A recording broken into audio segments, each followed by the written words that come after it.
my fluff, good sir? Oh, Jeeves, fetch me my golden hairbrush.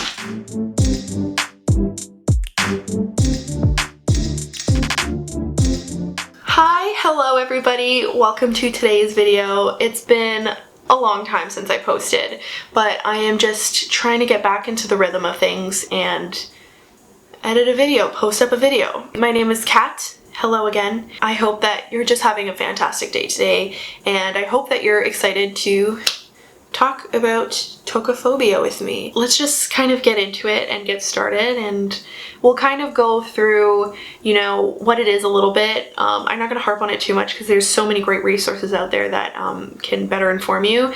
Kind of my personal experience with it, how I cope with it, and how it has kind of helped me evolve my feminism. Yeah, let's go. Let's get into it. It's gonna be a fun time. Like, there's so many great resources out there if you want to do kind of your own research.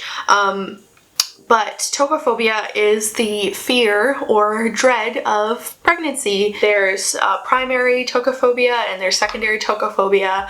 Secondary tokophobia happens post birth experience. It often does affect women who had very traumatic birth experiences. And then primary is having that fear without ever having given birth. But yeah, that's kind of just like a really broad explanation of what it is. I feel like that's kind of the most I need to touch on it, and I feel like there's a lot of really great resources out there if you want to get a little bit more educated on what it is. I'm gonna put some links down below in case you're interested in it. If you're not, it's okay. But I kind of wanted to talk about this because it's something that I've dealt with personally and kind of privately. I never really talked about this a lot. I kind of realized that I was always afraid of it. Because I think I was around 11, 12. It was like somewhere in my preteen ages, or maybe I was 13. I can't remember that well. I remember being at like my aunt's house, or one of my many aunts and uncles' houses, and I had like a distant cousin over, like a friend of my cousin's, and she was pregnant, and I was like, oh, you're having a baby, that's so excited, I want a baby too, you know, like one day. I was just talking about it, and then like she started getting into like the nitty-gritty details of birth that I'm not going to talk about because even thinking about them just makes me nauseous. And so she began to talk about them, and then my jaw kind of dropped because I couldn't realize, like, it just didn't make sense to me that something so gruesome would be how like babies are born, because you know, when people think of babies they think of like cute little potatoes, like that's what a baby is, and to me it just sounded like absolute carnage in order to get this potato, and I didn't want it. I was like, I don't want this. And so from a kind of a young age I've always been afraid. So yeah, I just kind of have all these vivid negative memories and associations with childbirth, and it's kind of stayed with me to this point. And for a while, you know, I thought, yeah, I love kids, but as I've grown up and I've realized how long it's going to take for me to achieve my goals, I don't see children being a part of that. And you know, I think that I'll be a great godmother or aunt to kids, but right now personally I identify as a child-free person, you know, and it makes a lot of people around me like really unhappy, but it's kind of what I need to do to, you know, maintain my personal wellness and focus on my personal growth, is to not think about expanding a family and just kind of focus on the family that I do have, because I have a really lovely family just the way it is. You know, maybe in like 50 years I'll feel differently. Maybe when I'm like 70 I'll adopt a kid, who knows?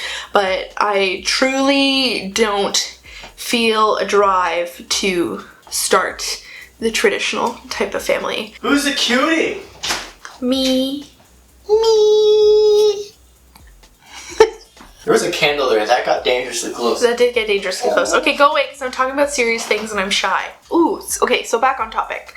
So one thing I did just like want to mention, when discussing tokophobia, we almost always only refer to it affecting the cis straight women, when in all reality it can affect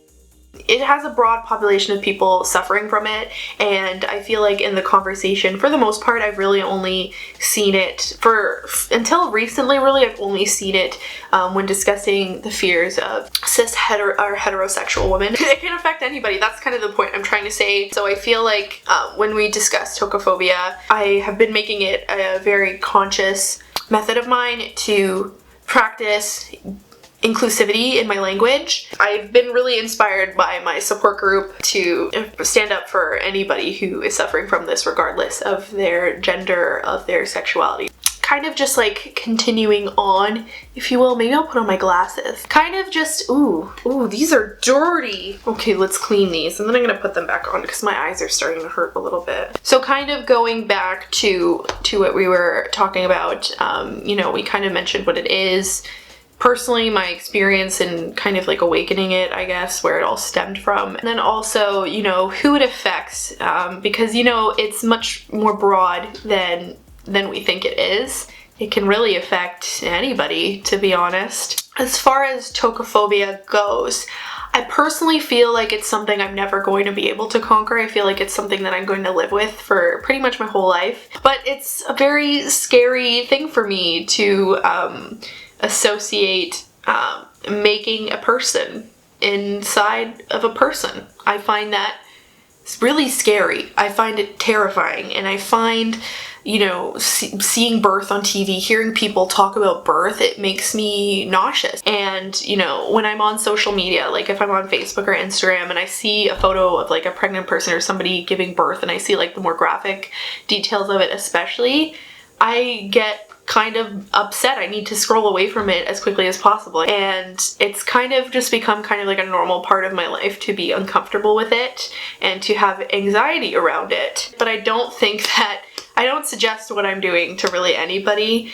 I think the best way to deal with it is to have somebody or a group of people that you can talk to. I personally have like a support group where we talk about it. Part of me coping with it is understanding that I find it scary, knowing why I find it scary, but also having the assurance that that's not happening to me, it's happening to another person. That also really helps with it.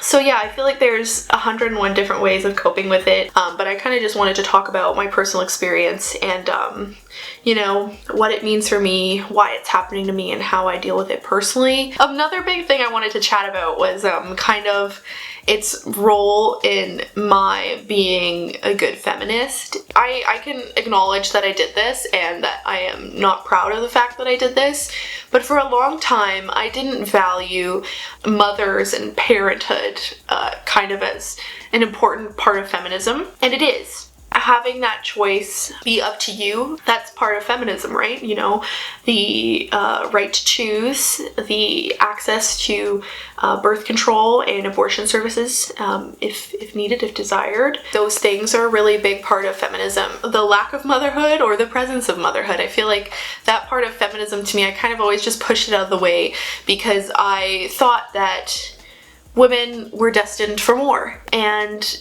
in a sense, I still feel that way, but also I feel that more than ever, I have extreme respect, and I really do commend people who choose to have children. I feel like it's obviously a very powerful experience, it's a very painful experience, and it's one that, you know, you shouldn't take lightly, for sure, but, you know, I understand that being a parent can be really fulfilling for people, and I totally get that, and I totally, you know, cheer on people who want to have kids. I respect that a lot because it's not easy being a parent. I speak not from experience of being a parent, but being a child, because I was probably the worst. Well, maybe not the worst. I've seen some pretty bad kids out there, but I know that I was not a walk in a park, and I don't think any kid is. I can't imagine how hard it would be to navigate raising a human, like raising a person into being a productive member of society with, you know, their own beliefs and values, hopefully good ones. I can't imagine how difficult that is. I can't imagine the financial burden as well. For a long time, I believed that people who had kids who couldn't afford to have kids were selfish, and now looking back, I know that that's not true. I know that not everybody has access to family planning, and not everybody is well educated on family, on where babies are made, like, I guess, is the easiest way to say it. So I feel like as I've grown up, my kind of relationship with tokophobia and my experience with it has kind of also changed my feminism, because as much as I have this kind of deep-seated fear, I also have this like profound respect for people who do choose to go forward with having children. So yeah, this has been kind of my little glimpse into my life and my phobia, if you will.